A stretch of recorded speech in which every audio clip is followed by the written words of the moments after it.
Hello everyone. आज के इस वीडियो में हम लोग बिहार बोर्ड साइंस किताब का चैप्टर 3 का पूरे डिटेल में जो है ना उसका क्वेश्चन आंसर का सॉल्यूशन देखने वाले हैं। जितने लोग भी हमारे चैनल पर नए जुड़े हैं वो हमारे कृपया चैनल को सब्सक्राइब कर ले और बेल आइकन दबाना ना भूले ताकि आने वाले अपकमिंग वीडियो का नोटिफिकेशन जो है ना सबसे पहले आप तक पहुंच जाए। चलिए तो स्टार्ट कर लेते हैं। चैप्टर 3 जो है उसका क्वेश्चन आंसर देख लेते हैं फटाफट। पहला क्वेश्चन पूछ रहा है आपसे, निम्नलिखित तंतुओं को प्राकृतिक और मानव निर्मित में वर्गीकृत कीजिए। यानी कुछ कुछ एग्जाम्पल आपके बुक में दिए हुए हैं, जैसे नायलॉन, ऊन, रुई, रेशम, पॉलिस्टर और पटसन। इसको जो है ना वो प्राकृतिक रेशा और जो मानव निर्मित रेशा यानी संश्लेषित रेशा में बांटने की बात की गई है। तो आपको पता है कि जो भी चीज हम लोग को प्रकृति से आसानी से मिल जाता है, जैसे पेड़ पौधों से या जीव जंतुओं से, वो प्राकृतिक रेशे में आते हैं या तंतुओं में आते हैं। ठीक है। और जो मानव अपनी जरूरत के हिसाब से जो बनाया वो आता है संश्लेषित रेशा या फिर जो मानव निर्मित तंतु है उसमें। तो आपके बुक में जो एग्जाम्पल है उसमें प्राकृतिक रेशा में क्या क्या हो जाएगा, ऊन, ऊन हो गया, जैसे बकरी, भेड़, ये सब से हम लोगों को प्राप्त होता है। रुई हो गया, ये पादप से प्राप्त होता है, कॉटन प्लांट से। ठीक है। रेशम, रेशम का कीट से हम लोगों को मिलता है। पटसन जो कि हम लोगों को पौधों के तनों से प्राप्त हो जाता है। ठीक है। तो ये सारे प्राकृतिक रेशे में आ जाएंगे यानी प्राकृतिक तंतु हो जाएंगे। और संश्लेषित या फिर मानव निर्मित जो होंगे उसमें क्या क्या हो जाएंगे, तो आपके बुक में जो दिया हुआ है उसमें से नायलॉन और पॉलिस्टर जो है ना वो मानव निर्मित तंतु में आ जाएगा। ठीक है। ये मानव निर्मित तंतु जो है ना वो हम लोग मानवों के द्वारा रासायनिक प्रक्रिया के माध्यम से बनाया जाता है। ये सिंथेटिक भी, इसको जो है ना सिंथेटिक तंतु भी कहते हैं। ठीक है। चलिए तो दूसरा क्वेश्चन हम लोग देख लेते हैं। दूसरा क्वेश्चन आपसे पूछ रहा है ट्रू और फॉल्स का है, यानी नीचे दिए गए कथन दिए हुए हैं उसमें से हम लोग को सही और गलत का चुनाव करना है। तो पहला क्वेश्चन पूछ रहा है कि तंतुओं से धागा बनता है। तो आपको पता है कि तंतुओं से धागा ही बनता है। ठीक है। जैसे बहुत सारे तंतु हम लोग ना, तंतु पहले तो होता क्या है, एक बाल नुमा संरचना। ठीक है। जैसे हम लोग भेड़ बकरियों से जो ऊन प्राप्त किए वो एक एक बाल क्या है, वो है तंतु। ठीक है। फिर उसको आगे स्पिनिंग प्रोसेस यानी कताई के थ्रू जो है ना धागों का निर्माण कर लेते हैं। ठीक है। तो ये कथन सत्य हो जाएगा। दूसरा देख लीजिए क्वेश्चन, कताई वस्त्र निर्माण की प्रक्रिया है। तो ये आपको पता है कि कताई क्या है, एक वस्त्र बनाने का ही एक प्रक्रिया है। तो सही कथन है। ग देख लीजिए, जूट नारियल का बाहरी आवरण होता है। ठीक है। तो जूट बोल रहा है कि नारियल का बाहरी आवरण है, तो ऐसा तो नहीं है। जूट जो है ना वो जूट के पौधे अलग होते हैं। ठीक है। और यहाँ पर बोला गया कि नारियल, तो नारियल से जूट हम लोगों को नहीं मिलता है, इसलिए ये कथन जो है ना असत्य हो जाएंगे। ठीक है। जो नारियल का बाहरी आवरण होता है ना उसे कोकोनट हस्क बोलते हैं। ठीक है।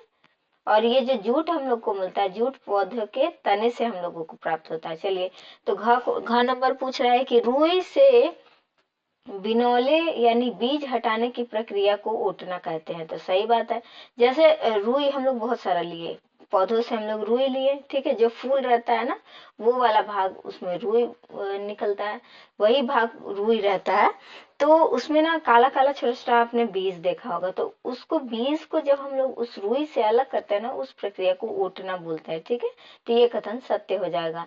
और घ नंबर क्या पूछ रहा है, नहीं, अंग कि धागों की बुनाई से वस्त्र का एक टुकड़ा बनता है। तो आपको पता है कि धागा, बहुत सारा धागा का एक अगर जाल नुमा जो है ना बिछा देंगे तो क्या हो जाएगा, तो एक जो है वो कपड़ा का टुकड़ा बन जाएगा। सत्य कथन हो जाएगा ये।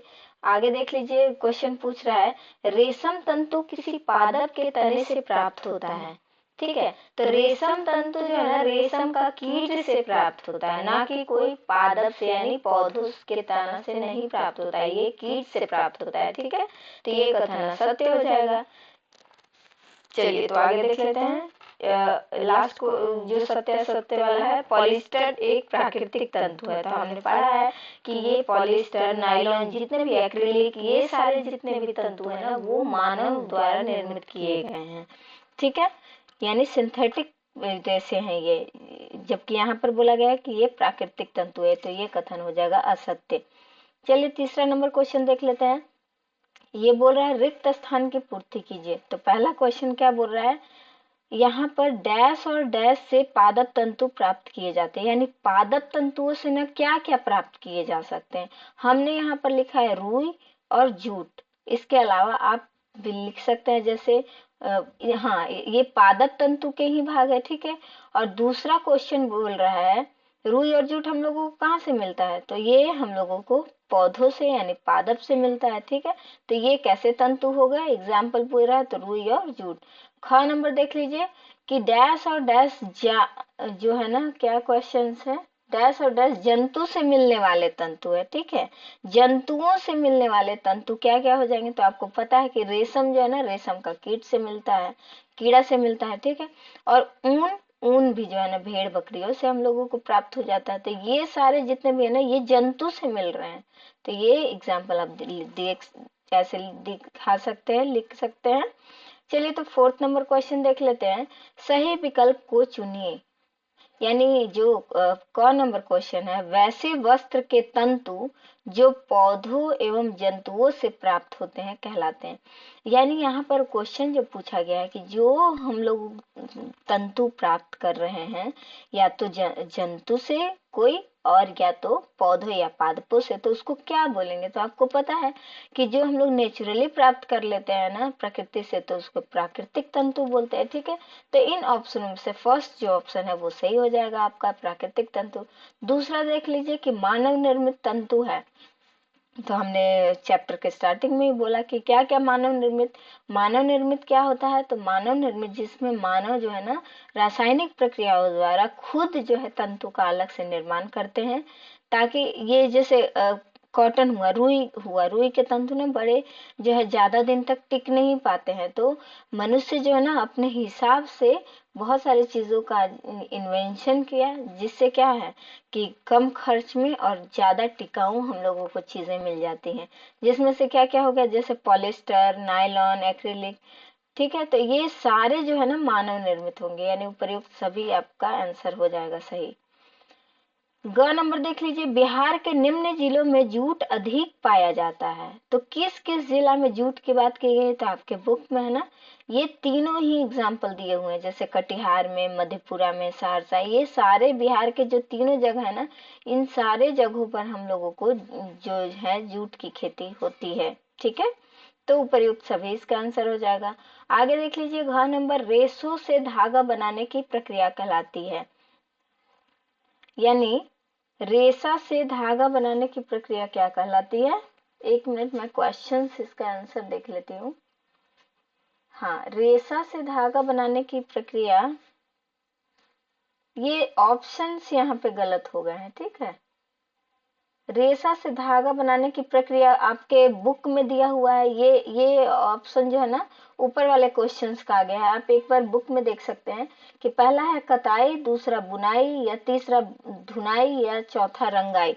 तो इसमें जो है ना रेशा से, जैसे हम लोग कोई भी प्रकृति से या फिर जंतुओं से हम लोग रेशा लिए, उसके ऊन के लिए हम लोग बाल को लिए, और बहुत सारे ऊन को जो है ना वो जो धागा है उससे बनाने के लिए हम लोग जो प्रक्रिया यूज करते हैं वो कहलाता है कताई, ठीक है। तो पहला ऑप्शन जो हो जाएगा इसका आंसर सही हो जाएगा कताई, ठीक है।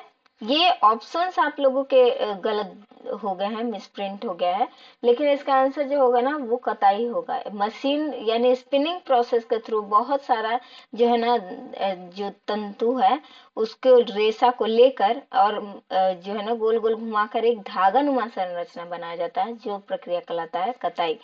तो आगे क्वेश्चन देख लीजिए, धागे से वस्त्र बनाने की विधि है। तो धागे से जो वस्त्र बनाने की प्रक्रिया, इसमें आपके ऑप्शन दिया हुआ है, पहला बुनाई, दूसरा बंधाई, तीसरा बुनाई एवं बंधाई, या इनमें से कोई नहीं। तो आप देख लीजिए कि हम लोग ना बुन कर भी कपड़ों को बना सकते हैं, वस्त्र का निर्माण कर सकते हैं, और बांध कर भी जो है ना उससे भी वस्त्र बनाया जाता है। तो प्रक्रिया क्या हो जाएगा, दोनों हो जाएगा, ठीक है। चलिए वेरी गुड, आगे बढ़ लेते हैं हम लोग। 5 नंबर देख लीजिए, रुई तथा जूट पादप के किन भाग से प्राप्त होता है? तो आपको पता है कि रुई की बात की गई है, और जूट यानी जो पटसन के जो पौधे होते हैं उससे हम लोगों को जो जूट मिलता है वो पौधों के किस भाग से प्राप्त होता है? आपको पता है कि जो रुई होता है ना, रुई के जो पौधे होते हैं उसके फूलों से हम लोगों को प्राप्त होता है, यानी फूल वाला जो भाग रहता है ना वो कहलाता है, उससे हम लोगों को रुई मिल जाता है। ठीक है, तो क्या हो जाएगा इसका आंसर? यानी फूलों से प्राप्त होते हैं। ठीक है, दूसरा देख लीजिए जूट। तो जूट यानी जो पटसन का पौधा होता है, पादप होता है, उसके जो तने होते हैं ना उससे हम लोगों को जूट प्राप्त हो जाता है। ठीक है, तो जूट में क्या आ जाएगा? तना, और रुई में फूल।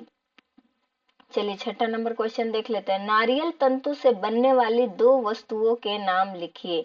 तो नारियल तंतु से क्या क्या बनता है? आपको पता है कि हम लोग रस्सी, आप लोग इस्तेमाल करते भी होंगे, तो रस्सी का निर्माण करते हैं हम लोग। चटाई जो बनता है उसका भी, उसमें भी इसका यूज हो जाता है। ठीक है, तो क्या क्या हो जाएगा? रस्सी और चटाई। इसके अलावा भी आप कुछ लिख सकते हैं यहाँ पर। चलिए सेवेंथ नंबर क्वेश्चन देख लीजिए क्या पूछ रहा है, और ये चैप्टर का ये लास्ट क्वेश्चन है। तंतुओं से धागा निर्मित करने की प्रक्रिया स्पष्ट कीजिए। यानी जो तंतु प्राप्त होता है हम लोगों से, उससे धागा को कैसे हम लोग बनाते हैं? तो हमने जस्ट अभी पढ़ा कि जो है ना, तंतुओं को धागा बनाने की प्रक्रिया जो कहलाती है वो कहलाती है कताई यानी स्पिनिंग प्रोसेस। बहुत सारे तंतुओं को ना एक साथ घुमा घुमा कर जो है ना एक लंबा धागा नुमा संरचना दे दिया जाता है। ठीक है, तो पहले देख लीजिए कुछ कुछ प्रोसेस, अगर आप डिटेल में लिखना चाहें तो आप देख सकते हैं कि पहला में क्या करते हैं, तंतुओं को ना इकट्ठा करते हैं। कहाँ हम लोगों को कहाँ से मिलेगा तंतु? तो या तो पादप से मिल जाएगा, या तो हम लोगों को भेड़ बकरियों से मिल जाएगा। ठीक है, तो पहले तो उसको भाई अगर मान लीजिए कि ऊन को ही इकट्ठा कर रहे हैं तो क्या करेंगे? भेड़ बकरियों के बाल को लेंगे। ठीक है, फिर दूसरा में जब बाल को हम लोग लेंगे तो उसको साफ करेंगे। ठीक है, ताकि उसमें कोई गंदगी या शुद्धि ना रह सके, क्योंकि जब धागा का निर्माण करेंगे तो फिर वो गंदगी से फिर कपड़ा बनाएंगे तो वो बेकार दिखेगा। ठीक है, तो पहले जो हम लोग तंतु प्राप्त किए या तो पौधों से या जंतुओं से, तो उसको हम लोग साफ कर लेंगे, यानी उसके गंदगी या अशुद्धि जो भी है उसको निकाल लेंगे, और एक जो है ना मजबूत धागा बनाएंगे। ठीक है, और उसके बाद क्या करेंगे, जब साफ हो जाएगा हमारा जो भी तंतु है, उसको काटना एक प्रक्रिया होता है यानी स्पिनिंग प्रोसेस। इसमें जो है ना तंतुओं को मशीन से या फिर हाथ से भी, पहले जो है ज्यादातर हाथ का ही इस्तेमाल करते थे, लेकिन अब हमारे पास बहुत सारे मशीन्स हो गए हैं, तो उससे गोल गोल घुमा कर ना पतला धागा बनाया जाता है। बहुत सारे तंतुओं को एक साथ जो है ना मिला देते हैं, और उससे क्या हम लोगों को प्राप्त होता है? तो धागा मिल जाता है। ठीक है, फिर धागे की माप और छानबीन। फिर जब कताई प्रोसेस हो जाता है तो उसके बाद क्या है, धागे की माप की जाती है और उसकी गुणवत्ता की छानबीन की जाती है, ताकि वह वस्त्र निर्माण के लिए जो है ना उपयुक्त हो सके। तो धागा बनाने में पहले क्या किया, तो पहले तंतु को इकट्ठा किया, उसके बाद उसको सफाई किए, उसके बाद जो मेन प्रक्रिया है वो है काटना यानी स्पिनिंग प्रोसेस। ये प्रक्रिया आप लोग याद रखिएगा कि कौन सा प्रक्रिया से धागा बनाया जाता है, तो उस प्रक्रिया को बोलते हैं काटना।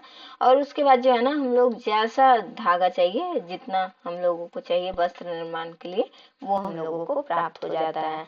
चलिए, तो हम लोग बहुत कम समय में ना ये पूरे चैप्टर का पूरे डिटेल में हम लोग एक्सप्लेनेशन के साथ देख लिए। कैसा लगा हमारा वीडियो मुझे नीचे जरूर कमेंट कीजिएगा, और किसी प्रकार का आप सुझाव देना चाहते हैं तो भी मुझे आप नीचे कमेंट बॉक्स में जरूर बताएं। Thanks for watching, bye bye.